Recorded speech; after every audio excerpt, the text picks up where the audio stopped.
This is the Corvette Z06 and it's a little bit like a Porsche 911 GT3 because it's the more track-focused, hardcore version of the C8 Corvette. In fact, this one is more like the GT3 Touring because it hasn't got the big wing of the Z07 package. Anyway, in this video I'm going to tell you everything you need to know about it. The upgrades over the standard C8 Corvette. I'm going to talk you around the exterior, the interior. I'm going to take it for a drive and of course I'm going to launch it to see how quick it is from 0 to 60 miles an hour because I'm Matt Watson and you're watching CarWow.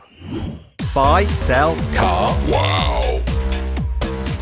The big news about the Z06 version of the Corvette is that it has an all-new 5.5 litre naturally aspirated V8 engine. Wait a minute, it's a slightly smaller engine than the 6.2 in a standard car. However, it produces more power. So the standard C8 has 495 horsepower. This Z06 has 670 horsepower. It's a massive increase. Also, unlike the standard car, which has a cross-plane crank like most other US V8s, this has a flat plane crank like a Ferrari. Now, it drives the rear wheels only via an 8-speed automatic gearbox with dual clutches and launch control. And so now, I'm going to launch it to see how quick it is from 0 to 60 miles an hour. I feel that my t-shirt is actually climbing up my body in this wind.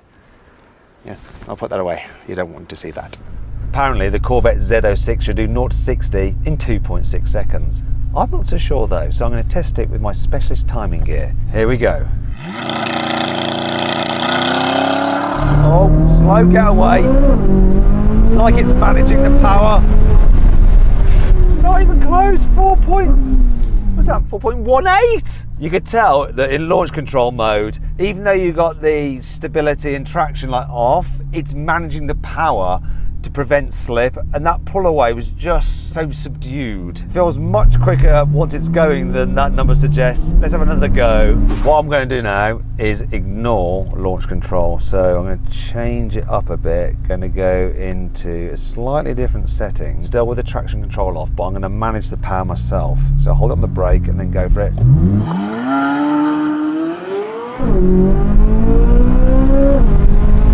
Is that quicker? 3.84. I reckon it might be able to go quicker still. Certainly nowhere near 2.6 yet though, are we? One last go, bit more brake boosting. Was that better? Yeah, it was. 3.61. That's a whole second slower than it's supposed to do. Do you know what? I think I need to get the owner of this car to actually launch it and see if he can do better because he's a NASCAR racing driver. His name's Jesse Iwuji. Let's get him in the car. All right, and Jesse, it's your turn, your car. You know how to get the best launch out of it on this surface, which isn't ideal, to be fair, is it? No, it's not ideal at all. Okay. Okay, so those are the excuses out of the way. What you've got to do at least is beat the time that I got. You don't know what that is yet though, do you? I don't, and you heated up the motor too, so now I'm running with come on with the heat sink nonsense. Okay, right, come on. I think the problem isn't the motor, I think it's traction, but it's your turn to do it and we'll see if you can beat my time, but I'm not going to tell you what that is before you do it. So I've got the specialist timing gear running, my friend. Okay. Put the window up and off you go. Let's do it.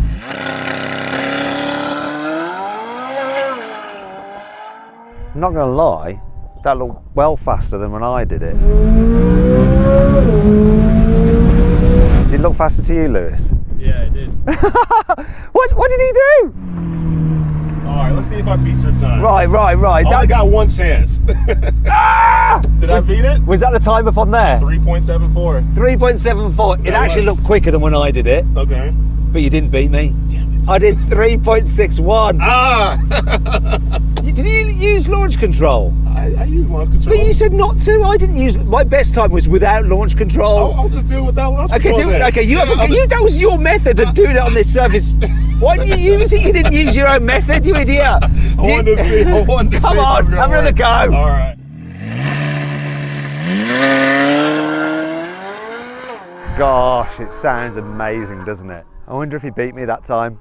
We'll tell by the look on his face when he comes back. Right, Andy. Right. No, you didn't, did you? 375 on that one, I think. 375? Oh, mate. You're lighter than me. I'm a better driver. Possibly. I'm probably not. It'd be funny to get me in a NASCAR, watch me just crash into the barrier. But okay, so I think the problem is traction, isn't it, on this surface? I can feel each time it's wanting to pull a little bit of power to keep the traction going, so it's like tough because it's not letting you spin, right? And you kind of need a little bit of spin just so you can keep on driving forward, but it's pulling that back, and all of a sudden you're not getting everything out of the car. Yeah, but I mean, 2.6 and I've got 3.61, so whole second. On the street, you're definitely not going to hit 2.6. Well, thank you very much for letting me launch it, and yeah, for trying to beat me. Shame you didn't. I'll keep on working on it. The Z06 gets upgraded brakes over the standard C8 Corvette. At the front, you have 370mm discs gripped by 6-piston calipers, and at the rear, you have 380mm discs gripped by 4-piston calipers. Now, unlike the standard C8, the Z06 can be upgraded with carbon ceramics, which this car has. And then you have 400mm discs at the front and 390mm at the rear. Chevrolet have heavily worked on the Corvette chassis for this C8 Z06 over the standard car. So you've got a wider track, you've got wider tyres, you've also got uprated suspension, which is 30% stiffer than standard. You've got beefier anti-roll bars, and they've altered the geometry to make it more aggressive. Now let's see what that feels like when you drive it. Okay, let's take this for a spin. Not a spin, I don't want to spin. Oh my gosh, the engine. Oh, you can just play with it with all the noise. You can play with it the same way you can play with the Porsche GT3 engine. Just makes such a great sound. It's so revvy, very responsive. Maybe not quite as hardcore, like angry as a GT3's engine, but oh, lovely. What's noticeably better than a GT3 though? The suspension. But on the road anyway. I've got it in sport mode, which is the middle setting, and it's just going over these bumps brilliantly. That is so impressive, and that'll mean that it's actually really, really easy to control on a bumpy, twisty country road in the UK if Chevrolet ever bring the car over to Europe. Porsche skips about all over the place. Obviously on these roads out here, it's a little bit difficult to assess the car's handling, I'm afraid. It's very straight, not many corners. Need to head off somewhere, find some canyon roads. Unfortunately, I just don't have the time today, which is a real shame because I've heard great things about the handling of this car. Very balanced, very predictable, very stable. I mean, this is the only corner I've got here. Whoa! Oh, there's another one going to the right, but yeah, again. Oh, the steering's very sharp and it feels so planted. This engine is a screamer. It feels really, really responsive, really, really easy to drive. The only thing that I've got a little bit of a problem with, and it's minor, the brakes just feel a little bit over assisted at the top part of the pedal, so you just brush them and it's almost like you're doing a full emergency stop. I'd like a bit more progression. It's really my only complaint.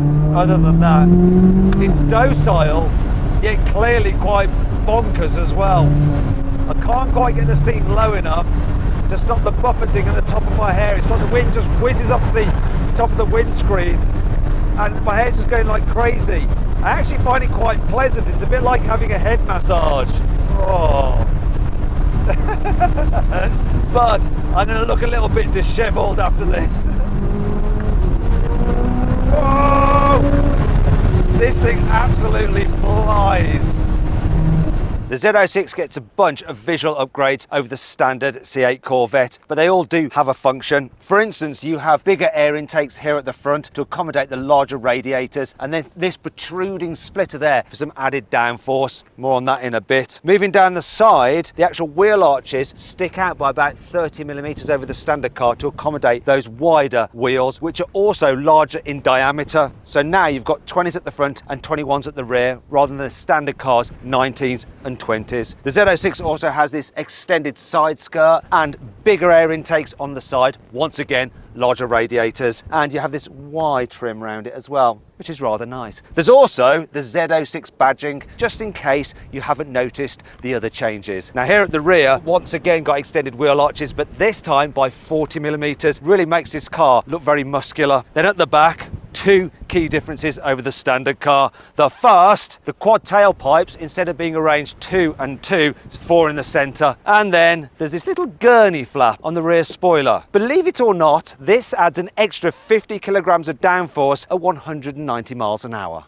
Here on the inside, there are only a few changes over the standard C8. So the Z06 gets its own bespoke steering wheel. It's still hexagonal, like the normal car, but it says Z06 on it. And you can upgrade it to have carbon fibre on it and carbon fibre shifter paddles. You also get upgraded sport seats, so they're called the GT2 bucket seat, and they're really quite nice. And they have a bit of carbon fibre on them. But if you want to, you can pay extra to have the sport competition seats, which are even more aggressive and body hugging. Other changes include Z06 on the kick plates, and that's about it really.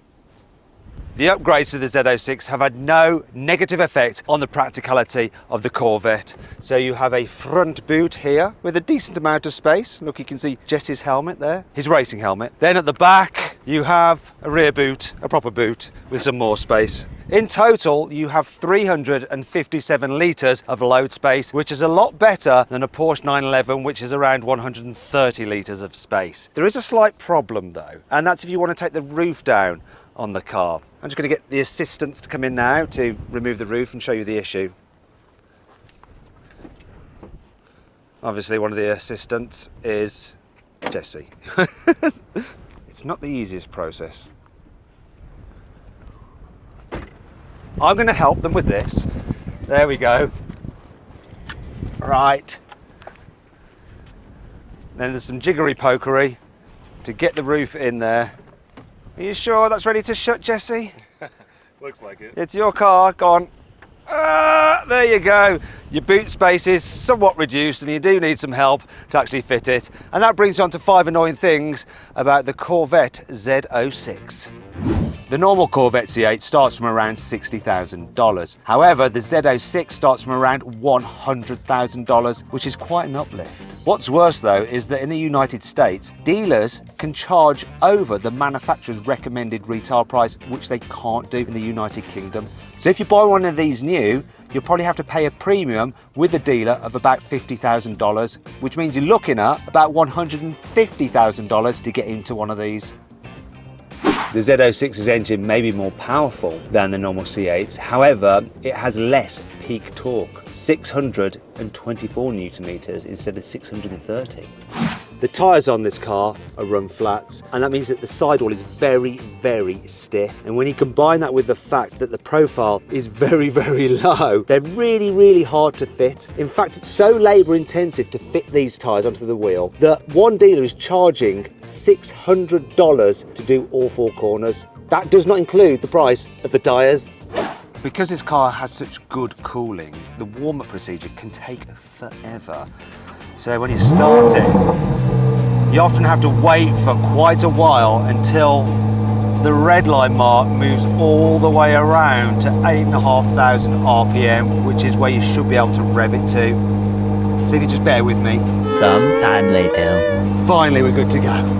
Jesse decided to have some bespoke wheels made for his Corvette with a more aggressive offset. Reason being, the standard car's wheels just sit a little bit too inboard for his liking, so he wanted to stance it out. Apparently, he's actually improved the car's geometry and handling as a result. It's not like normal people fitting spacers and ruining how their car corners.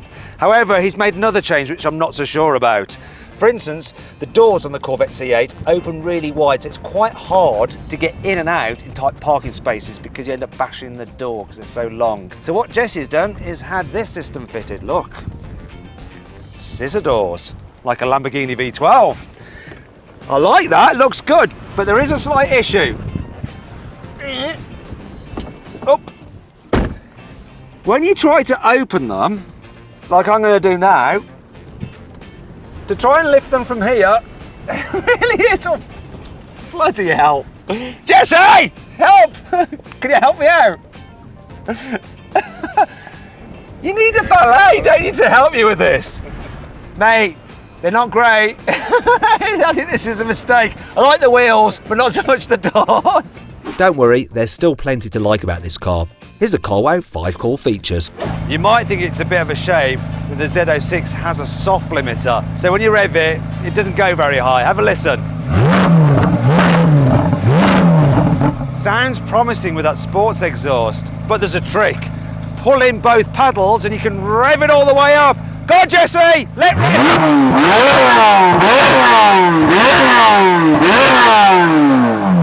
Now that is the sound of a flat playing crank. Just like you can get a Weissach pack for a Porsche GT car, you can get a Z07 pack for the Z06. That gives you carbon fibre wheels which reduce weight by 18 kilos. You also get the carbon ceramic brakes as standard, 10% stiffer suspension, some canards at the front and a huge rear wing, and that doubles the amount of downforce. For this new 5.5 litre engine, Chevrolet got a Ferrari 458, removed its engine, stripped it down, reverse engineered it to create this thing, only they gave it an extra 100 horsepower over the Ferrari's engine. This is the most powerful naturally aspirated V8 engine in the world. The Z06 gets the MagRide adaptive dampers as standard with 3 different settings. There's Tour, Sport and Track. The normal C8 will pull 1.04 lateral G, whereas this Z06 can do 1.22. Oh yeah, I'm really feeling the G-force right now. So then, what's my final verdict on the new Chevrolet Corvette Z06? Should you avoid it? Should you consider it? Should you shortlist it? Or should you just go right ahead and buy it? Well, if you can get allocation, you should just go right ahead and buy it, especially if you can get it at a list price as well. But that's unlikely here in America because of the sneaky dealers. Anyway, I hope you enjoyed the video. If you did, give it a like. What do you think of this car? Let me know in the comments below. Click on those windows there for some more videos, and on that box there to go to CarWow to sell your car the easy way. Just upload some photos, give a brief description, then dealers all across the country will bid on your car. It's easy. Thanks for watching.